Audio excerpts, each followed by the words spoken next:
This is Books for Breakfast, a podcast where we talk about books and writing. I'm Enda Wiley. And I'm Peter Sir. And you're all very welcome to this morning's show.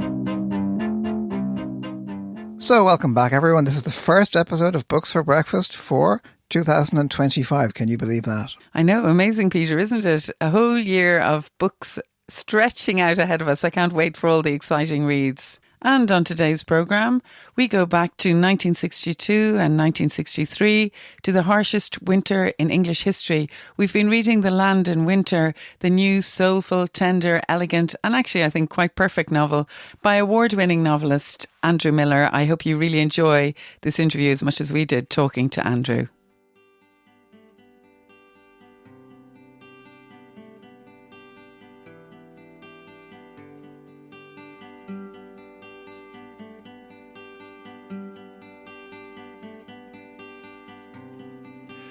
Since the spring, when it had kicked off with an afternoon of pleasure that left him so altered he had not dared to go home until he had sat for an hour in the coombe above the cottage, calming himself under the new green of the trees and making a kind of study of his former self and what seemed, suddenly, the banalities of the life he had, until that morning, been content to live with. Since then, the outset, the very beginning, there had been various understandings between them, the most fundamental of which was that nothing of what was taking place, had taken place, and would continue to, could ever be known. It was not just his marriage. It was the impossibility of carrying on in a country practice with his name mired in scandal. In a big city you might get away with it, but not out here. All other understandings were derived from this one, where they might meet and where they should never be seen together, what days and times of day he might visit, the frequency. There were to be no telephone calls unless it was urgent. Frank will be back early today. She wore, habitually, a heavy perfume, but on their appointed days it was agreed she would not use it. Irene had an acute sense of smell. He was careful of what he touched or moved. In her bedroom, afterwards, he always scanned the room, the floor, checking he had not left anything behind, something for Frank to pick up, squint at, and think, but this isn't mine. When she saw him doing it, watched him from the bed where she lay on her side, tipping the ash of her cigarette into a mother-of-pearl ashtray, she sometimes laughed. It wasn't unkind. He knew she liked him, and that it might, in fact, be better if she liked him a bit less. And she, too, had much to lose, something at intervals he reminded her of. Reputation, marriage, house, even, potentially, her son. But she only smiled and gazed at him as if he was some bright-eyed child she had found whose ideas about the world were hopelessly naive. It was money confidence, of course. Come what may, Daddy would be waiting in his faux Jacobean mansion, chequebook at the ready. She would not be on the streets. She would not have to take a job waitressing in a cafe somewhere nobody knew her. She would not be shamed. He was completely unsure what her morality was. He didn't know her in that way. He sometimes thought she was the kind of person who might choose to bring the house down simply to find out what kind of noise it made. But if he was the one who preached caution, who insisted on it, who had once dreamed that her bedroom floor was a minefield with pressure plates under the Wilton and nasty little charges that would take his legs off, what on earth was he doing, driving to her house through the dregs of an afternoon on an unappointed day? And that was Andrew Miller reading from his new novel, The Land in Winter, published by Sceptre in late 2024, just as the winter of last year was well on its way. And indeed, in this house, we battened down the hatches and we really enjoyed reading this wintry book during a particularly cold few months in Dublin. And speaking of Dublin, it's lovely to have you chatting to us here, Andrew. Peter and I remember you so well from the time you lived here in 1997. In fact, that was the time that you won the IMPAC Award, now the International Dublin Literary Award. It's one of the highest literary prizes for a work of fiction for your first novel, Ingenious Pain. So, Andrew, the first question is Dublin a place of happy memories for you? Very happy memories, yeah. I mean, obviously the whole malarkey around the prize was that was just strange and fun, but yeah, just it was. I came over and just sort of nested in the middle of of Dublin up there, just off O'Connell Street. It was at Marlborough Street I was in, I think. And it was just a fantastic sort of year and a half of it's a pub crawl, really. I think through spent a lot of time in the Flowing Tide and places like that. But it's and it was a sort of strange interlude between sort of living in the UK and then living in Paris, where I went afterwards. And it's one I remember with huge affection. Yeah, I remembered well, Andrew. It was a very exciting time. We were all delighted when you won that prize, and it's such a brilliant book as well. We had good fun, didn't we, Andrew? We did have. We did. The party. I mean, it was like winning a small American state. That's what it felt like. Like I'd sort of become the governor of somewhere. But it was that was how they like to do things, wasn't it? That was their style. Andrew was speaking there of your literary success in Dublin, but of course I'd like to add in too that all your novels to date have been highly praised, awarded many other prestigious prizes. I mean, there's the James Tait Black Memorial Prize, the Costa Book of the Year, as well as being shortlisted for the Booker Prize and the Whitbread Novel of the Year award. And no wonder, because for any of our listeners who haven't maybe read a book by Andrew Miller, he is, we think anyway, he's a real thing, a writer of rare talent, memorable storyteller, a sophisticated novelist with a very kind of trademark style of prose that one reviewer has said gleams with acutely rendered detail. And in the words of Hilary Mantel, none other than Hilary Mantel, his writing is a source of wonder and delight. So Andrew was born in Bath and now lives in Somerset. So Andrew, we're delighted to have you here today at the breakfast table. You're very welcome. Andrew, you're no stranger to often pitching your novels firmly and with great skill and style, it has to be said, in particular times in history. I'm thinking of Ingenious Pain, which was set in the 18th century. There was Pure, set in Paris in 1786. Now We Shall Be Entirely Free, set against the backdrop of the Napoleonic times. Or indeed a more recent novel, The Slowworm Song, set in the context of the Northern Irish Troubles in 1982. So I'm just wondering, were you always interested in history and immersing yourself in past worlds? Were there books in your house? Were you always interested in reading? Yeah, I mean, there were books in the house, and it's interesting the way that, where you grow up, that's your first library, isn't it? I mean, it might be quite a grand one, or it might be quite a simple one. There were, my parents separated, so I had two libraries, I guess. And probably my mother's house, for one reason or another, was the slightly sort of more interesting library. And so you sort of find what your parents were reading. And I think my mum had quite a taste for, I don't know, big historical romances of, like these big fat books sort of set in, I don't know, Tudor times or whatever, and that sort of, so it was, although there was also a lot of kind of thrillers and of one sort or another. My stepfather was a big fan of people like Alistair MacLean and Hammond Innes and stuff. It's kind of terrible stuff, actually. But I studied, I remember reading things like Rosemary Sutcliffe, Eagle of the Ninth. Rosemary Sutcliffe, who I read to my own daughter later, or got and then sort of bullied her to read. She's actually. When I came back to her, I realized, she's a rather wonderful writer. There's a real freshness to her stuff, which is a real joy to read. So I was, and I read these things, and I lived in those worlds. So I was, for me, the imagination was, and these worlds that I found in books like that were really a great sort of place to hide away. And this is one of the odd things about the imagination, that it's a place you can retreat into, but it's also a place you can use to sort of advance into the world. And I think that took me a while to realize that you could actually go forwards with the imagination, as well as it being a place of sort of asylum. The new novel, The Land in Winter, it's set in the West Country during the harshest English winter in living memory. So it starts in December 1962 and it ends in February 1963, and it follows its characters and their intricate lives through this freezing and kind of turbulent for them time. And indeed the snow and the land are very much characters in their own right kind of throughout this. And the novel is full of details of the time, so kind of adding a dense texture to that period. Like we hear the news on the wireless, the coaster Art Gary is missing on the channel, the leader of the opposition Hugh Gaitskell is taken ill, there's the clothes they wear, the music they like.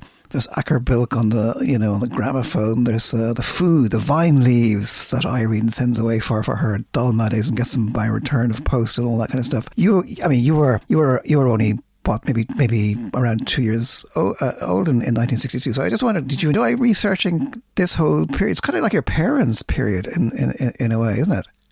It is, Peter. Yeah, and it's. I lean heavily in this book into the sort of youngish married lives of my parents and their friends. So there was a kind of on the one hand, it feels. In fact, it's what's quite interesting is that it is officially, it can count as an historical novel because it's 60 years before the writing of the. So we just get over the line. Yeah, we just get over the line with it. But it also felt like a time that, if I'm stretched out with my fingertips, I could just sort of brush it, I could touch it. And of course, a lot of the things that were around in 1962 were still around in 1966 and 7 when I start to remember things. I can start to sort of recall things. So, the cars, the clothes, the food, etc. So it felt like something that was just within my reach in that way, at the very edge of what I might be able to claim to remember or have any memory of. And just knowing that I had been, on the planet during this time, even, bundled up, no doubt, and sort of looking out being held up to a window, maybe to look at the snow. Even if I can't actually recall that, I was there. So it was, but I loved, once I started researching it, it's such an interesting time, Peter, because 62, it's the 1960s before it knows it's the 1960s. So it is more Acapulco than Rolling Stones, but it's on its way. And some people who've got their radars up are beginning to feel that, things are changing. Things are coming down the line here. Lots of talk about, the position of women, the role of women, of questions about race, questions about, sexuality, like homosexuality and so on. Lots of things starting to sort of be talked about in papers, magazines, and then, of course, televisions arrived and everyone's got more people had televisions than fridges. So I guess the television is slightly more interesting. But it's, so people this sort of stuff was being, in play for today and kind of, stuff that's, because television's starting to sort of feel its way, like, is this going to be a serious medium in which we can have the serious discussions about serious ideas, or is it about sort of just complete frivolity and sort of nonsense? There's a moment I remember where Irene she turns off her TV and she stands at the doorway watching the TV kind of go down into that little dot that we all remember, kind of remember. She stands there kind of marveling at that that's before going to bed. Yeah, I loved that sense of time, and I love thinking back, Andrew was just a little baby there, but it is the time of our parents. We're all revealing our age now, so I felt very close to it as well. We heard from that extract you just read there. It was really lovely to hear you read it, but it is a novel of secrets as well. Yes, and you very intricately depict the interior lives of the characters that make up the book. There's, without giving away too much, there's the Dr. Eric Parry, his wife Irene, the neighbouring farmer Bill Simmons, she was a very warm, quirky character, the troubled wife, Rita, of Bill. All their lives become entangled and then they start to unravel as the weather worsens. They become kind of isolated, but the inner secrets start coming out. And was that notion of secrets always to the fore of your imagination when you set out to write the book? Well, secrets obviously offer a writer quite a lot. They have their own sort of pressure, and clearly there's a simple question about, are they going to come out? When are they going to come out? How are they going to come out? What will happen when they come out? So, and I was, as I said, leaning into my parents' lives at that point and sort of just sort of ransacking. I mean, in no sense was it an attempt to tell their story, because it's too confusing in a sense. There were too many versions of what maybe had happened.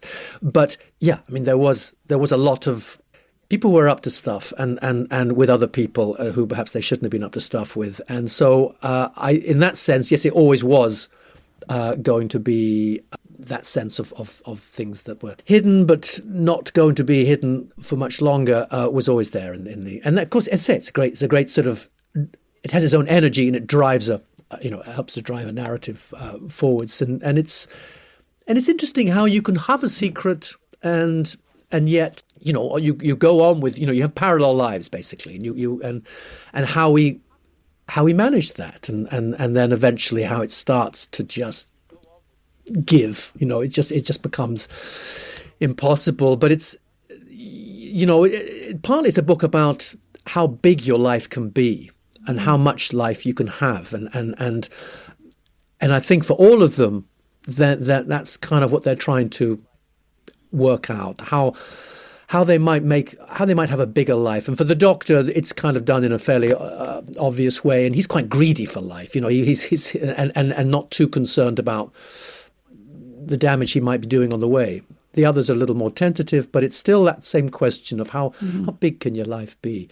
And of course, it's quite because it's a small place. It's a small rural place, and so and everybody kind of is aware of everybody else, and there are all those kind of constraints. But the other thing, I mean, that's very noticeable. I found is that, you know, because as well as the study of those individual lives, like Rita or Bill or, you know, Dr. Parry or Irene, all that, it's very much a kind of social novel.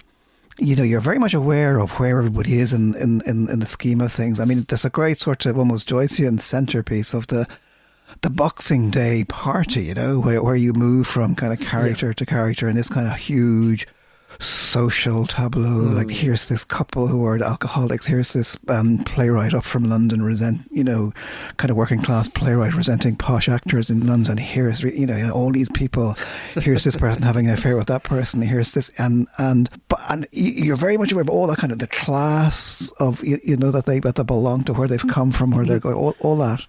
So is that very much part of that kind of sense of class and aspiration? And yeah, you can't write a book set in Britain at any time without thinking about class. It just comes in. I mean, it's just so much part of how things are done and how lives are lived, and what kind of shapes those lives. And it's but the Joycean thing. I mean, The Dead is probably my all-time favourite sort of tale or short story, I guess, and I probably reread it not long before I started, and I just that sense of in The Dead of you know, as we shift around and things are happening and the doors, you know, someone's at the door and then there's, you know, just noises off and it's oh God, I love that story so much. So that was that sort of wanting to recreate something of that, and was kind of the way I did the party, which was sort of, you know, just having a camera that moves through, but also as we move through the party, somebody else gets hold of the camera and moves in a contrary direction, and so we have that sense of something continuous, but also multiple sort of viewpoints. So class. God, yeah, you really, you know, you might as well just kind of just grab it, because it otherwise it's I don't know, it'll impose itself in other ways. But I mean, Rita, the woman who lives on the farm, she's a working class woman, really, and Irene, who's the Doctor's wife, very definitely a kind of middle or upper middle, because we have to have all the little greys. You can't just have, you know, three. It's not good enough. There's all these nuances and sort of. You know, one can be sort of fragile upper middle class, which is kind of where Irene's family come from. They haven't really got any money particularly, but they had a sense of, you know, culturally they that's what they were from. And she's there studying her Elizabeth David kind of recipe books. That's right, Elizabeth David, huge part of sort of that kind of. I mean, I remember my mum certainly. You know, Elizabeth David gave everybody a feeling of. And it was kind of a bit sexy, and it was kind of, you were going to, because it was the South, it was again, the bigger life, the kind of life that's, you know, colourful and flavourful in a way that post-war, you know, the 50s was, I think, a bit of a slog. The late 40s and the 50s, pretty grey. The country was bombed. The country was bankrupt. It was, people were exhausted, of course. And so it's, suddenly Elizabeth David, you know, represents something. I mean, of course, you couldn't get famously, you know, you couldn't get the ingredients. So, I mean, there were addresses in the back of the book you could send off. Hopefully, you might get something back. Like the vine leaves from Soho, yeah. It's it's like the vine leaves from Soho. Yeah. Soho, you could hope to maybe find something, yeah. But one reviewer has praised your trademark silken prose. What a beautiful thing to say. But for me, the joy of reading this novel, indeed all the books of yours that I've read, is the beauty of the language on offer. There's a kind of poetic precision going on there. There must be a poet in you, Andrew, as well. But we also have the endless dark flowing of the snow. And Peter said it earlier, but the two of us were going, it's Joyce, it's the Dead. You know, Boxing Day and the shifting of perspectives. I thought that was done so skillfully, and it was kind of the centre of the novel, the centrepiece, as Peter said. But were there any other writers? You know, you often hear of novelists saying, I had this book with me or this story as I was writing. Was there anyone else? I even thought maybe there was Virginia Woolf there, but I don't know. That was inspiring you as you went along? Or were you just saying, no, I'm writing my book and they can all go away? Yeah, well, I think, of course, we write in the midst of other books, and I mean, I think what happened, you know, just physically, you look around a writer's desk. There's a pile of books at the side, usually like a wall, isn't it? It's like a sort of that grows a sort of low wall that gets to be quite a high wall. So, I mean, just on the windows seat where I'm talking to you from now, what have I got? I've got actually, what have I got? Brian Dillon on top there. Suppose a Sentence. That's a curious book. But I got Pablo Neruda, and I've got Camus, and I've got Patrizia Cavalli, the poet. I've got Eugene McCabe here. I've got Derek Mahon's poetry here. So I've got all sorts of things just tucked away. I've got Joseph Brodsky over there. And so some people in terms of style come in, some people in terms of at a slightly different level, maybe just kind of something sort of mood, or to do with the book's kind of sort of, I don't know, philosophical kind of underpinnings. They speak to the book in that way. And it's... I read a lot, you know, when I'm writing prose, I do read a lot of poetry because somehow that's, so I'm reading a lot of American poetry, Robert Lowell, you know, people like, so it's, and indeed, yeah, his contemporaries. So there's Elizabeth Bishop and people, that all feeds in. I mean, someone we can talk about a little bit later, perhaps, James Salter as somebody who, I love his sort of risk-taking way of writing and the kind of freedom that he sort of brings to narrative. But yeah, the choice, I mean, I guess, as I've already said, The Dead is such a, for me, it's such a sort of key text, there's so many deep pleasures to be had there. I mean, whatever else he did, and he did a great deal else, but that's he could rest just with that. I was in Trieste just a little while ago. I found myself in Trieste, and there is a bronze figure of Joyce on one of the bridges there. So I've got a selfie now of the two of us hanging out together in Trieste. I love that image as well of the piled up books on the desk, like kind of like ourselves. I can hardly. It's ridiculous. I can hardly move. I can just see. I can see the computer, and literally, if I move my hands, I'm kind of banjaxed because I can't. There's so many books. That's what happens. Yeah. God, I've got a wall of them around me here as well. I'm afraid to pull the blind up. You know, just going back to the novel. I mean, I was thinking you have Eric Parry, for instance, going about his business as a doctor, and then across the way you've got Bill Simmons trying his hand at farming and not entirely kind of convincingly. He's struggling to make a go, but even the bull doesn't seem to relish his role, kind of resentful. Bull is just not interested in cows. And Bill doesn't come from that world of farming because his father's like a property speculator, a rack rent landlord. Eric's father was a ganger who kind of moved up the social ladder until he was assistant manager of Birmingham New Street Station. Gabby, the doctor, has survived Auschwitz. Rita has worked in a club, is now a farmer's wife. So we touched on it earlier, but we're very conscious of everyone's origins and past, as well as what they've become or are trying to become. And it's as if everyone's kind of playing a role of some kind. And it's as if, again, only the snow on the land are the constant things, but everybody in it is kind of trying out these various roles. Yeah, I mean, it's. I mean, they're all quite young. I wanted them to. They're young. They're not very young. They're in their sort of late 20s, early 30s. Now we'd probably, think, well, that is just very young. But I think in 1962, that was a bit older somehow. That was your late 20s, your early 30s. You're definitely supposed to be a grown up. They've all. There are marriages, and so they're not right at the beginning of those marriages. And I think there is a kind of restlessness in them, a feeling of what they imagined life was and was going to be, that they're a little less sure of that now. is there disappointment? There's some element of that. There's certainly confusion about themselves and about what they might be. I mean, Bill, the farm, the idea of like starting a farm now, I don't think anyone would do that, certainly not in this country. Then it was actually a thing. There was a whole raft of books about, people who had set out and bought a little bit of land and then were having a go at it, and it was kind of a thing that people might do, and it was sort of an interesting thing, and it was sort of somehow more possible. And now I don't know, it would be just I don't know, economically, just nobody. I don't think anyone would get involved. But then it was something, and so he's having a go at. This idea of reinventing yourself is always very tempting, of course.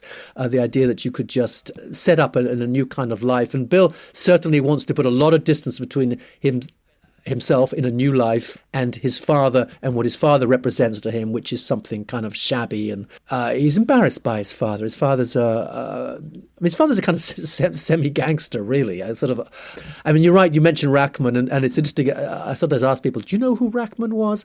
And some people say yes, and a lot of people just say, "No idea." Again, when you're writing a book like this, it's how much do people know? How much might anyone remember? How much is still kind of current in the in terms of names that people would recognise? But it doesn't matter if you don't. People. I mean, Rachman's actually an interesting character because he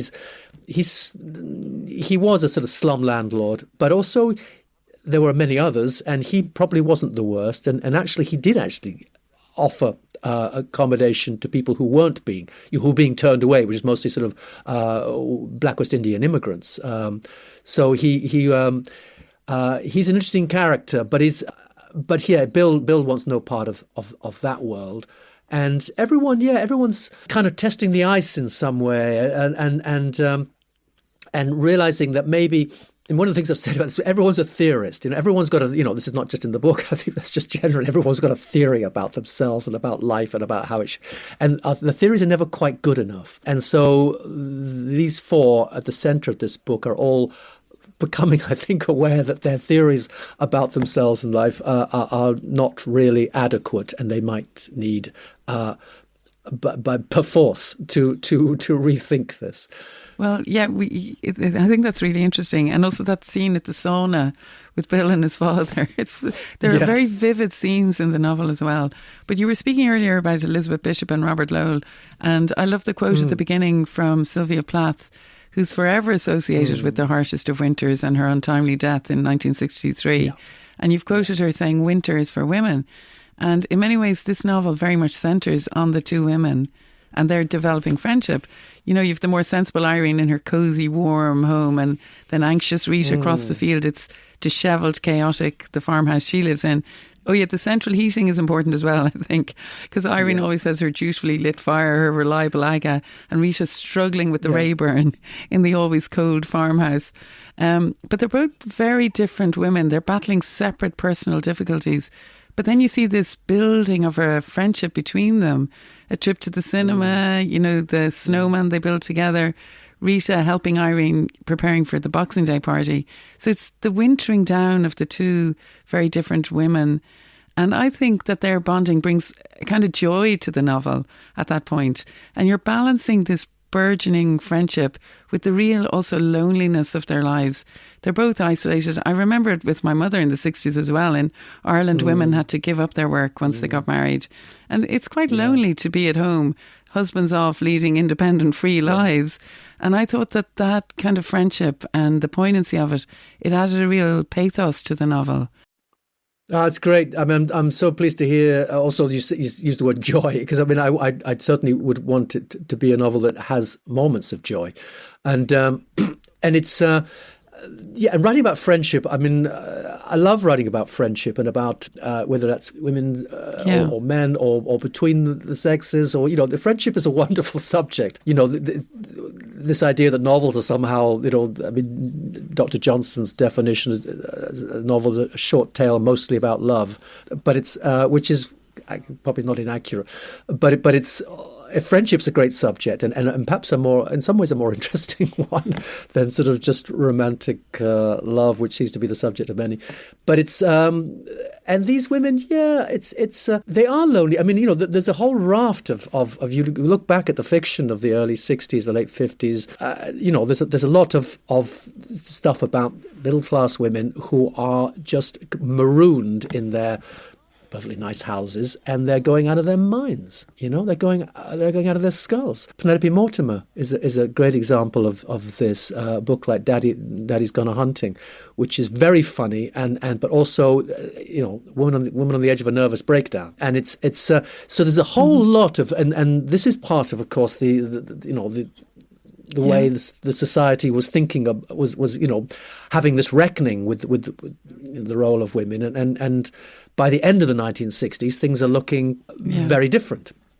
And but at the late 50s, early 60s, it's still, and in some ways worse for middle class women than for working class. Working class women actually probably had more opportunities to go out and do things, even though those things weren't always particularly wonderful to do. But they were middle class women, as you said, with your mother, just kind of really expected to just sit at home, and with Irene, she kind of hoped that she might be part of her husband's life more. He's the village doctor, he's the local doctor, and yet he clearly doesn't really want that to happen. And that very much was a story, I think, with my parents. I mean, my mum, I think, definitely did. She didn't go to university, for example, because it just wasn't something that many women did. It certainly wasn't, so she went to train as a nurse, which is a fine thing to do, but it's also somehow, the choices were very limited. So I loved writing about these women, and I wanted to really just have that warmth between them. They're both, obviously, they got a circumstance which not just their isolation, but, that they're, I'm giving too much away by saying that they're both in the early stages of pregnancy. You've given it away now, Andrew. Well, I have, but I think that's okay. I don't think that's a problem. I think probably I love that. I love the way Irene as well. She kind of learns from Rita, because Rita's got more kind of life experience, doesn't she? Definitely. I love that bit. But there's another thread as well. We touched on that earlier as well, which is like, it is 1962, and like the world is a dangerous place. The war is actually, because we mentioned the war. I mean, it's just over the characters' kind of shoulders. They can remember ruined kind of London, and and Rita's father was at the liberation of Belsen. Irene watches a film of the same event, and the other doctor in the surgery, Gabby, is a survivor of Auschwitz. Bill himself is Jewish, but he's lost his connection with that world. And so I'm just intrigued, because it's just another strand that's there, that's kind of in the mix of the novel. Yeah, once you start to think, okay, 1962, and then you sort of do the math, and of course it's 17 years, I think, after the end of the Second World War. So they were all teenagers, all growing up through that time. I mean, one of the things, they weren't quite old enough to take, what might have been thought of as an active part in, they weren't in the forces. They weren't, they were just a bit too young for that, but they were growing up through it. I mean, Gabby, the doctor, the Hungarian doctor, he was obviously, his circumstance was very, very different. And I mean, I'm so glad that because one of the things when I gave the first draft of this book to my editor, and a lot of the stuff which you've just been talking about, I sort of, mentioned waiting to hear something back from him about this. And he said, he just kind of looked at me in a sort of puzzled way, like, what? I didn't see any of that. So one of the things I had to do in the rewriting was kind of bring stuff out, but in a way that I hoped wouldn't then be, knocking people over their head with it, which is always that delicate thing when you're writing. How much do I have to show? How clearly do I have to show it? But I wanted it to very much to be something that was that had shaped them to some extent. That they were certainly the camps. One of the ways I described this book to myself, because I think when you're writing, you have you have to have some kind of model of the book, which you're trying to sort of, that guides you to some extent. And I wanted it to be between the ramp, i.e. the ramp at Auschwitz, and the Passion, either St. John's Passion, which to me is that music is evidence of soul. That's kind of whatever else it is. You can't listen to that music without thinking, there is something, we aren't just these kind of clockwork sausages that wander around the place doing terrible things to each other. It's in the party, and somebody puts it on at the party. What's this thing? Yeah. Rita puts it on by sort of, because she's just... Rita puts it on, yeah. Yeah. And then Eric comes quickly through and takes it off again. You get can't have back, that. I think. Yeah. And I think he listens to it at one point, and Irene, he's kind of listening to it, and Irene is there kind of watching his kind of absorption in it and then kind of leaving him to it, kind of as he listens. He thinks how tactful that is. Yeah. Yes. Yes. But it's. I mean, he's in some ways he's not a very pleasant man, Eric. But it's. In some ways, Andrew. Yeah. Okay. I mean. Yeah, I mean, in some ways, I mean, he's a good doctor. I think that's. I wanted him to and he's kind. Yeah. He gives people money and he looks after them. Because he's a country doctor, and a lot of people are stuck in the snow, and he's kind of there with a few quid. And he's decent in that way. And I think that's how. Is that not how many people are? Yeah. Yes. That they're just not consistent in that way. That they can be on the one hand doing something slightly shitty, and on the other.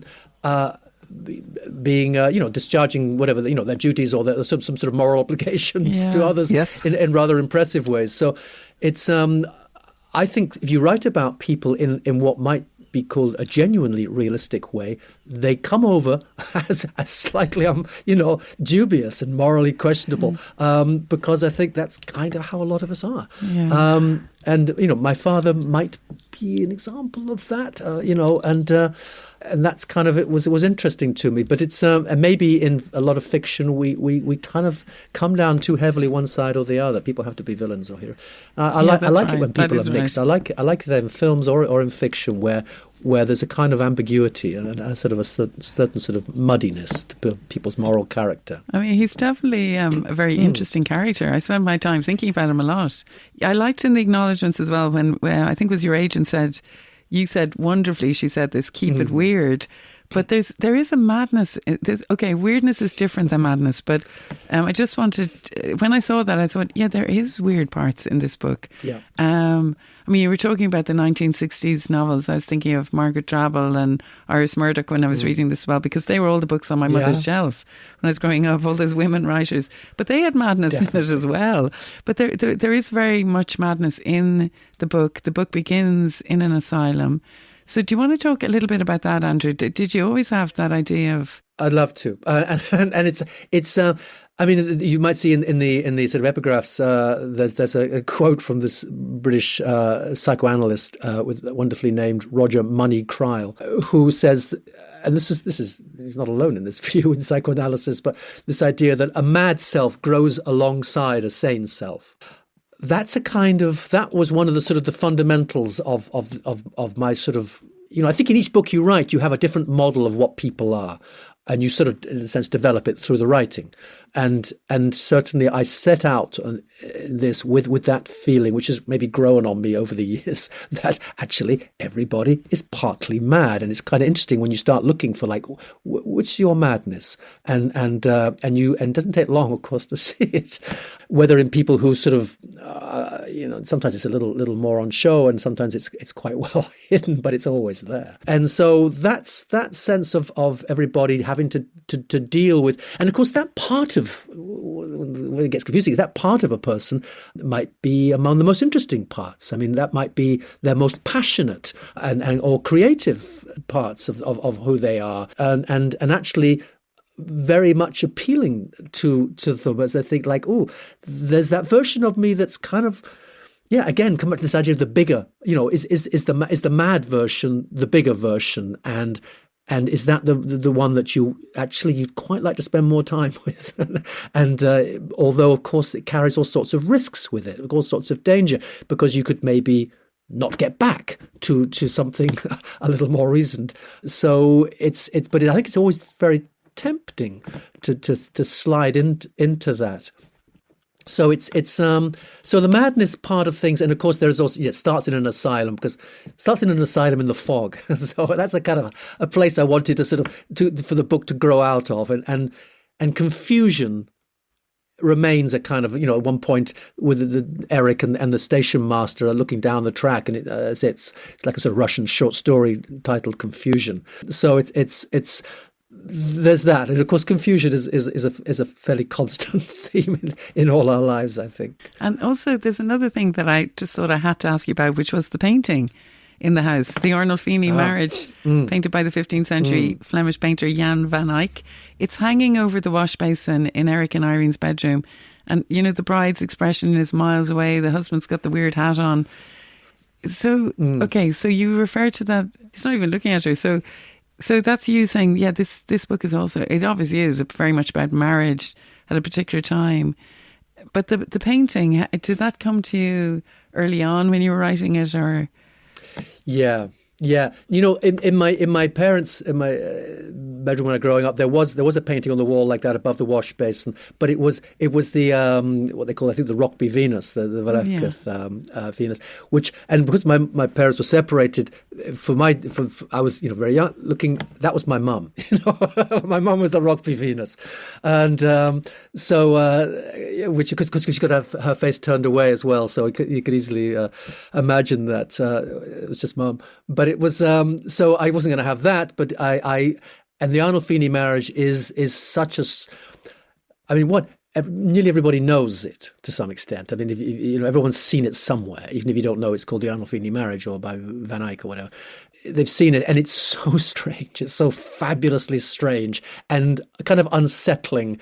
This man who looks a bit like Nosferatu in some way, you know, with a hat on, an enormous hat, and there's a kind of troubling sadness there. There's a mystery, basically. There's a riddle, and I think actually it's still, I don't know to what extent the art historians are settled on exactly what. It seems like it probably is a memorial painting, and that it's painted after the wife died.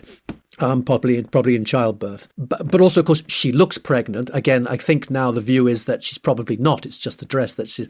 But if you look at it, you probably think, oh, she's pregnant, and maybe again in the early stages of pregnancy, she's not enormous. But the whole feeling there of a riddle, of a mystery, of these two people who are joined but also very separate. Yeah, it's that's one that fell to me, you know. That was, and then it was there in the beginning, and once it was in place, it did good work, I hope, in the book, you know. Just on how things get done or how things get written. I mean, Penelope Fitzgerald, for instance, you know, and I know she's a writer that you admire, but she always knew where her novels would begin and where they'd end. And I wonder, does that work for you? I mean, do they kind of organically grow and go off in unexpected directions, or do you have that clear view of the beginning and the end? I think he's very without an end in view at all. I mean, in some ways, I think I'd like to work like that. I'd like to work as freely as possible, you know, just kind of just head off. Like a journey that is genuinely sort of exploratory, that you just don't know where you're going to end. But the really the barest bones of this novel is an anecdote that my mother told me, which was about, indeed, one day going across the field to the farmhouse where there had been a little sort of medical emergency. And my father was obviously there in his role as the doctor, but also both of them just as neighbours. And my mother did go with him because the medical emergency involved the farmer's wife. And it was, so that was a little story she told me that I can't even say exactly what the point of the story was, except I think maybe it was about this, you know, her being involved in his life, which is a thing that then ended. So I did know that we would end with that trip across the field. So, and how I would get there, I really had no idea, of course, and that was, so everything in between this kind of, you know, half lit beginning and half lit end was mostly in the dark. But but yeah, I did know I'd had those, and I guess probably I usually do know roughly an ending which I can sort of labour towards. I mean, I like to think if I couldn't get honestly to that ending, I would go somewhere else. Yeah, I mean, I do want to write as freely as, you know, more and more. I want writing to be more like drawing than illustration, if that makes sense. I want it to have that sort of genuinely exploratory, just a line going out and see where we go. But there is also another side that actually I do have some sense of, and I think the line going out can work maybe in a poem, maybe in a short story. In a novel, it's quite difficult. There's a lot of organisation, an awful a lot of material. It's a lot of material. It's nearly 300 to 400 pages. So it's actually it's very hard to have a line that just travels hopefully forwards. Well, Andrew, I just want to say thank you so much for talking to us at the breakfast table about your novel, The Land in Winter. We've covered a lot of things there. I also was smiling at the end of the book when you said, finally to my daughter Frida, who without having read a word of this, somehow knew exactly what I was trying to do. And, listening to you bang on about it, and you said she gave you courage. So I'd say that's good as well, having a daughter there at the side, is it? Who doesn't read what you write. She does. She knows. No, she does. She's never read a word of it, really. And it's just been, but she knows the book so well because from young childhood onwards, we would have sort of late night little chats about it. She'd ask, and then she'd always have a view on it somehow, and it was usually worth listening to. And now, of course, she's kind of grown up and very sharp. I love having her input of any kind, but no, she hasn't. And I think it's kind of a tricky thing I don't know how with your daughter, whether she's familiar with your stuff or not. She has not read a line by either of us. By either of us, not a line. It's a little tricky, isn't it? It's a kind of thing because that's a sort of another side of your parents, which isn't necessarily to do with them being your parents, but which is them as kind of men and women and as artists and so on. It's another voice that you're going to be hearing, and maybe they have to get to a certain stage when they're ready for that. Yeah, she gets mortified. I think once I went into Freya's school to do a writer's visit, and she nearly died. But anyway, Andrew, it's been so great talking to you. And would you read? Come on, read another excerpt for us. We want you to. I think Andrew's going to read. It's toward kind of beyond the middle section of the book, isn't it? And it's Irene. Do you want to lead us into that? Yeah, just briefly. I mean, Irene and Eric, things have come out about their lives together, which have really completely sort of exploded. I don't know, Irene's view of what kind of life she was living. And she's sort of in flight now, and she's on her way to her parents. I mean, one of the sort of struggles Irene has is with her mother, who is a slightly imposing. She never sort of walks into the book, but she's there at the end of a telephone and so on. But and one of the things that probably Irene needs to escape is the influence of her mother. But anyway, she's on her way back to her mother as a sort of somewhere to hide, really. But the snow now, in that deep winter, the snow is causing complete chaos. One of the things that they did manage to get going were the railways. This was sort of just before the whole railway system was sort of cut back in a sort of very ruthless way. But the railways, it's all very uncertain whether you can get from A to B. And anyway, she's giving it a go, and she's set off from the West Country, and she's heading across country towards her parents in Sussex. And this is sort of mid journey of a journey which doesn't in the end go quite as she expected. So it's a short part as she changes train. So as they pulled into Reading, the guard walked through singing, "All change." The journey had been uneventful. There was no one on the train Irene knew. No one had questioned her right to be there. No one had asked her where she was going or why. It was snowing again. She couldn't remember where it had started. Swindon? Didcot? She changed platforms, going up and down deserted concrete stairways. She was cold. Her feet were very cold. She thought with real longing of her boots at the station in the village.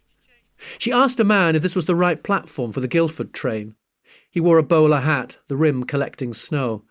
He assured her that this was indeed the right platform. Or if it wasn't, they were both lost. He laughed. "We could end up in Peking." Irene smiled and walked away, hoping to find somewhere to get a cup of tea and perhaps a sandwich. There was nowhere. A train pulled in. There were no announcements. She went back to the man in the bowler hat. "Do you think this is the Guildford train?" "I will if you will," he said. He opened the carriage door for her, and she climbed up. There were 3 others in the compartment, all men. She had her ticket tucked into the wrist of her glove. One of the men lit a pipe. So much fussing to light a pipe. They must like that too. One of the others drew a folded copy of the Times from the pocket of his Ganex. He was opposite her, and she read the headlines. Threat of power cuts for the whole of the South. Gateskill in hospital still, but rather better. A tattooed man had been arrested in connection with the Co-op murder. They began their journey. Guildford Station, said the man she'd asked about the trains, who had sat beside her and who now had his bowler hat on his lap, is 30 miles and 27 chains from London Waterloo. Is it? I wonder if you can tell me how long a chain is. I don't think I know, she said. Oh, have a guess. Half a mile? Now, that would put Waterloo somewhere in Suffolk, wouldn't it? She shook her head. His eyes, blue, small, were like a child's, though she thought he was probably only a few years younger than her father. His chin, where he had shaved it, looked painfully raw. Have another guess, he said. 3 guesses and you're out. The man, reading the paper, said, 22 yards. He spoke without putting the paper down, a bored voice, as if many times he had answered the same question in much the same circumstances. Yes, that's right, said the man beside Irene. He sat back, his smile tightening. 22 yards. You remember that now? Well done, Andrew. That was so enjoyable to hear. But now, Andrew, if you can put your book aside, we're going to turn to another book because we asked you to choose for the Toaster Challenge a book that has inspired you. So we're coming to the end, aren't we, Peter, of our interview? Peter is looking very much forward to this, so am I, because it's a book that I really love as well. We both love it. Andrew's going to speak for 3 minutes, as long as it takes to make a slice of toast. Peter has the toaster ready, the bread ready. I've got the toaster here in front of me. I got the bread. I'm going to put the bread in the toast and I'm pressing it down right now. Off you go. Okay, I like my toast quite. I don't like it overdone. So just think about it, Peter. But it's Light Years, which is a James Salter novel, American writer, published in the mid-1970s, and I came across it. First, a friend of mine, a wonderful writer, Sarah Hall, sent me a book, Sport and a Pastime by James Salter, which I kind of really liked. It's kind of good. It's a strange, very sexy book, actually. And then, so it kind of, I was looking out for him, and I found this other book of his, Light Years, a bigger book, which is about, I suppose, what is it about? It's about a marriage between these curious, everyone's got a very curious name, Nedra and Viri, in America in the sort of 1960s, and it basically goes through the 1960s and 70s in America. It's full of what? It's full of extraordinary writing. He's a great risk taker in his writing. I think it's the kind of book that you really couldn't use as a model. I'm not sure you could ever use Light Years as a model. It just seems to have, certain qualities of freedom, both at the level of sort of sentences, but also just in terms of structure that I really want for my own work. There's a real boldness to it. And it does get him into some sort of trouble because some of the writing is a little too free. Some of his imagery doesn't work at all.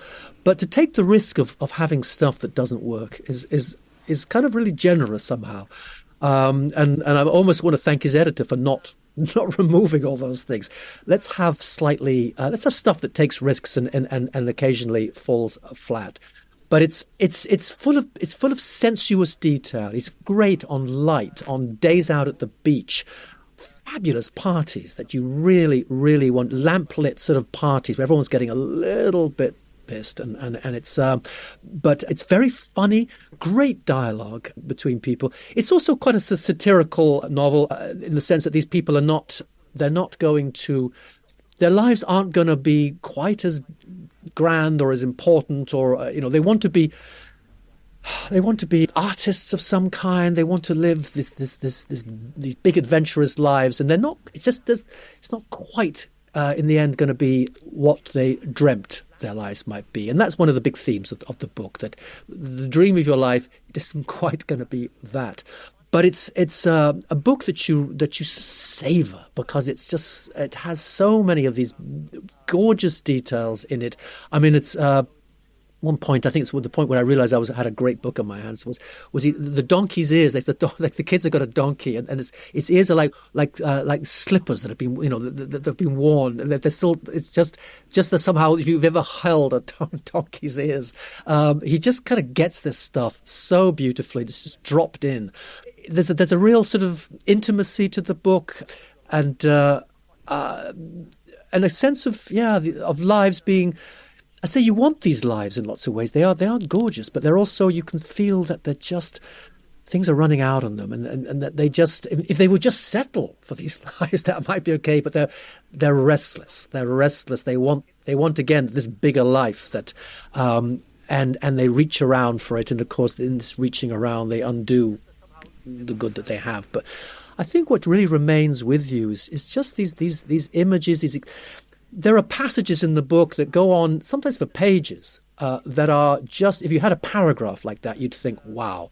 But it's to have 3 or 4 pages. The death of her father is one of them, where she travels down to meet this slightly unlikely father who's a slightly hopeless character, sort of traveling salesman, and sits by his bedside while he goes through his last days. And it's just an astonishing piece of writing, and that's enough. Actually, 4 pages like that in a book, I don't care what the rest is like, really. That'll do me. So and then there's a great sort of extended coda to the book as after the marriage breaks up, and Viri finds himself in this weird, loveless marriage to an Italian woman in Rome. This woman who's kind of killing him with affection and with her sort of endless availability, which is sort of terrifying to him, and he so desperately misses what was gorgeous in his marriage before. But it reminded me a little bit of like Handful of Dust, the Evelyn Waugh coda there, where a character is stuck in somewhere in the Amazon, having to read Dickens endlessly to this madman for the rest of his life. But I mean, I think the book wasn't terribly successful when it came out. I think it sold just a few thousand copies. And is my toast done, Peter? Is it burned? That's not great. I mean, the toast is it's perfect. I mean, it's a great account of that book. That was James Salter's Light Years, and I should say that details of both The Land in Winter, which is published in October of last year, will be available on our podcast at www.booksforbreakfast.com, as indeed will details about James Salter's book Light Years. But for now, that was great, Andrew. Thanks very much for that. And do tune in again for more chat about books. So, goodbye. Goodbye, Andrew. Thank you. Goodbye. Thank you so much. I think we've reached the end of our Books for Breakfast podcast this morning. I'm definitely rushing off to have more coffee. And I'm Enda Wiley, and I have Peter Sir here with me. And Peter, would you like to tell everyone about the details of the podcast if they'd like to listen again? Well, you can subscribe at all the usual sources, Google and Apple and so on. And if you want to check out the notes that go along with this podcast, you can go to booksforbreakfast.buzzsprout.com. And yeah, so we'll be back again. We'll have the toast on, we'll have the kettle boiling, we will have more books to discuss, and we're looking forward to having you here. So goodbye, everybody. Goodbye.